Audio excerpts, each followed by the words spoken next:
હું સંજના અને સૌથી પહેલાં તો મારે તમને બધાને એક વાત કહેવી છે. એમ તો મેં એને હિન્દીમાં સાંભળી હતી, પણ મારે એને ગુજરાતીમાં કહેવી છે. કોઈએ મને પૂછ્યું કે તું કેમ છે? મેં જવાબ આપ્યો, જિંદગીમાં દુઃખ છે, દુઃખમાં દર્દ છે, દર્દમાં મજા છે અને મજામાં હું છું. જો સાહેબ, જિંદગીમાં વાંધો તો કોમન છે, તો ચાલો કોઈકનો સાંધો બનીએ. જિંદગીનો અંત અને સફળતાની સફરનો અંત બંને એક જ વસ્તુથી થાય છે. કદાચ મારે કહેવાની જરૂર નથી એ વસ્તુ કઈ છે. મારા ખ્યાલ પ્રમાણે સફળતા એક જડ વ્યસન છે, જેનો નશો ચડે ને તો ઉતરે જ નહીં, એક પછી એક ડોઝ આવ્યા જ રાખે. અને મારા ખ્યાલ પ્રમાણે બધા જની લાઈફમાં ખરેખર સફળતાનો નશો તો હોવો જ જોઈએ. અને એમ તો જનરલી બધા છે ને વ્યસનથી દૂર ભગાડતા હોય, પણ હું કહું છું કે સફળતાનું વ્યસન તો હોવું જ જોઈએ, પણ ખાલી સફળતાનું. જો જેમ કે એક સ્ટુડન્ટ માટે એની સક્સેસ છે એનો ફર્સ્ટ રેન્ક, એક યંગસ્ટર માટે એની સક્સેસ છે જોબ કે પછી બિઝનેસ, જોબ કે બિઝનેસ પછી એની ટોપ પોઝિશન્સ. તો એમ એક પછી એક કન્ટિન્યુઅસલી લક્ષ્ય ગોલની લિસ્ટ ચાલ્યા જ કરે છે. તો સફળતાનો અંત એ મૃત્યુ સુધી, સફળતાની સફરનો અંત મૃત્યુ સુધી નથી થતો. અને કદાચ ઘણી વાર કોઈએ એટલી હદ સુધી સક્સેસ મેળવી લીધી હોય કે મૃત્યુ પછી પણ એની સફર ચાલે. જેમ કે સરદાર યાત્રા. સરદારજી તો આપણા વચ્ચે નથી, પણ એમની સફરને આગળ લઈ જવા વાળા બીજા ઘણા બધા છે. તો હવે એક સફર મારી સાથે સફળતાની. તો એના પહેલા મારે તમને બધાને એક સવાલ પૂછવો છે કે આપણે કોઈ ટૂર ઉપર જવું હોય તો બહુ બધું નક્કી કરવું પડે, હે ને?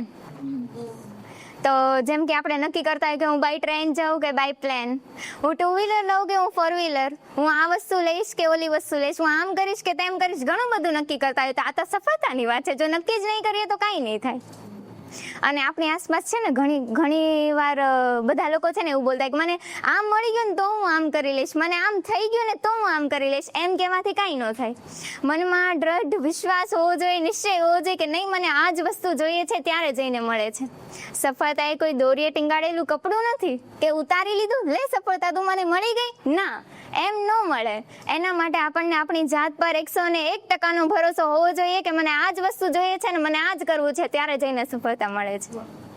તો આપણી સફરનો પહેલો રૂલ્સ છે કે નક્કી કરો તમારે શું જોઈએ છે. નક્કી કરી લીધા પછીનો બીજો રૂલ્સ છે કે બહુ બધી મહેનત કરવી. પણ ખાલી મહેનત કરવી જ મર્યાદિત નથી, મહેનત કરવાથી જ બધું ન મળે.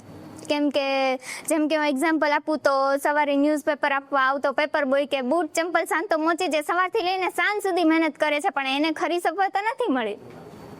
મહેનત કરવી પણ ખરી દિશામાં કરવી, ત્યારે જઈને સફળતા મળે છે. જેમ કે હું એક એક્ઝામ્પલ આપું ને, તો એક પર્સન છે જેને સનરાઈઝ જોવી છે, એ ડિસાઈડ કરી લે છે કે મારે સનરાઈઝ જોવી છે. સનરાઈઝ જોવા માટે બધી જેટલી પ્રિપેરેશન થતી ને બધી પ્રિપેરેશન કરે. સાંજે વહેલા અલાર્મ મૂકી દે, સવારે વહેલા ઉઠી જાય, મસ્ત ટીપ ટોપ રેડી થઈ જાય અને મસ્ત લોકેશન પર જઈને બેસી જાય. પશ્ચિમમાં તો શું એને સનરાઈઝ દેખાશે? નહીં. સનરાઈઝ પૂર્વમાં દેખાય. તો મહેનત કરવી પણ ખરી દિશામાં કરવી, ત્યારે જઈને ખરી સક્સેસ મળે છે. તો જ્યારે હું આટલી બધી મહેનતની વાત કરતી હોય ને, ત્યારે મને અરિજીત સિંહનું એક સોંગ યાદ આવે છે કે કલ પે સવાલ હે જીના ફિલહાલ હે.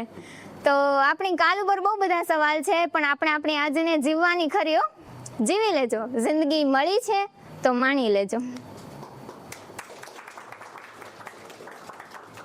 જ્યારે આપણે સફળતાના સફર ઉપર જતા હોય ને તો બહુ બધી પ્રોબ્લેમ્સ આવે, બહુ બધી અડચણો ઊભી થાય. જેમ કે આપણે પેલું ટૂર બુક કરાવ્યું હતું ને, કદાચ આપણે બાય ટ્રેન જતા હોય ને કોઈ ટ્રેનની ચેન ખેંચે તો ટ્રેન ઊભી રહી જાય. કદાચ આપણે જ્યાં પહોંચવાનું છે ને ત્યાં મોડા પહોંચીએ, અને કદાચ એવું થઈ શકે કે મોડા પહોંચવાને લીધે જ્યાં પહોંચવાનું છે ને તેના દરવાજા આપણા માટે બંધ થઈ જાય. તો જ્યારે આપણી સફળતાની સફર ચાલતી હોય ને ત્યારે એની ચેન કોઈ ન ખેંચી જાય ને એનું ધ્યાન રાખવાનું છે. જો બાકી એની ચેન કોઈ ખેંચી ગયું ને તો આપણી સફર ત્યાં જ ઊભી રહી જશે. કે કદાચ જ્યાં પહોંચવાનું છે ને ત્યાં આપણે પહોંચી નહીં શકીએ અને ત્યાંના દરવાજા આપણી માટે બંધ થઈ શકે. તો બધી પ્રોબ્લેમ્સ આવતી હોય ને તો બસ મહેનત કરવાની છે, પણ એ યાદ રાખીને કે જે મારા પાસે છે ને બીજા કોઈના પાસે નથી. કેમ કે દુનિયામાં જેટલા માણસ છે ને બધાની પાસે કોઈ ને કોઈ ખૂબી આવડત છે, બસ એને ખાલી બહાર કાઢવાની જરૂર છે. અને જ્યારે આપણે on the way of success હોઈએ ને તો આપણને સલાહ આપવા વાળા બહુ બધા લોકો હોય, પણ એમાંથી શું લેવું અને શું ન લેવું એ આપણા હાથમાં છે. જેમ કે આપણે સફર ઉપર ચાલતા હોય ને તો આપણને હેલ્પ કરવાવાળા બહુ બધા લોકો આવે. તારાથી આ નથી થતું, લાઈ હું કરી દઉં. તારું પેમેન્ટ નથી થતું, લાઈ હું તને કરી દઉં. તને અહીંયા પ્રોબ્લેમ આવે છે, રેવા દે ને, હું બેઠો છું ને. તો આવું જ્યારે આવું પર્સન આપણને મળે ને ત્યારે આપણને એમ થતું હોય કે આ તો કેટલો સારો છે, મારી કેટલી હેલ્પ કરે છે, કે કેટલી સારી છે, મારી કેટલી હેલ્પ કરે છે એમ. પણ જ્યારે આવું થાય ને ત્યારે પૂછો પોતાની જાતને સવાલ કે બધું ઈ જ કરશે તો તું ક્યારે કરીશ, અને બધું ઈ જ કરશે તો તું ક્યારે શીખીશ. અને ઘણી વાર છે ને કોઈ આપણને એટલું ફોર્સ કરતું હોય ને તો આપણે ઇરિટેટ થઈ જતા, આ તો મને કેટલા ધક્કા મારે છે. પણ જ્યારે આવું થતું હોય ને તો જ્યારે કોઈ વ્યક્તિ આપણને એક સ્ટેપ ઉપર આગળ જવા માંગતું હોય ને ત્યારે કોઈ આપણને ફોર્સ કરે છે. તો જ્યારે આપણને કોઈ ફોર્સ કરે ને તો એની વેલ્યુ કરવી અને થોડુંક એના ઉપર ટ્રાય કરવું એમ.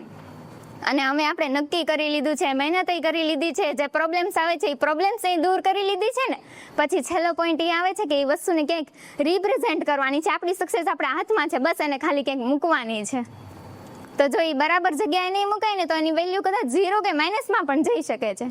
જેમ કે મારે એક સ્ટેશનરીનો સ્ટોલ ખોલવો છે અને મારી પાસે 2 લોકેશન છે, 2 બહુ જોરદારની છે. એક મેઇન હાઈવેને ટચ છે જ્યાં હજારો માણસોની અવર જવર થાય છે, અને બીજું એક સ્કૂલની ગેટની પાસે છે. તો જ્યારે હું આ 2 અપનાવીશ ને તો 2નો ઇમ્પેક્ટ અલગ આવશે. એક આર્ટિસ્ટ છે જે રોડ ઉપર મસ્ત પરફોર્મ કરે છે અને એનો એ જ આર્ટિસ્ટ કોન્સર્ટમાં જઈને પરફોર્મ કરે છે, તો એમાંય બેને રિઝલ્ટ અલગ આવશે. એક શેફ છે, બહુ મસ્ત ડીશ સાથે રેડી છે અને મસ્ત ફૂટપાથ પર સ્ટોલ લગાવે છે, અને એનો એ જ શેફ એની એ જ ડીશ સાથે એને 5 સ્ટાર હોટલમાં રિપ્રેઝન્ટ કરશે.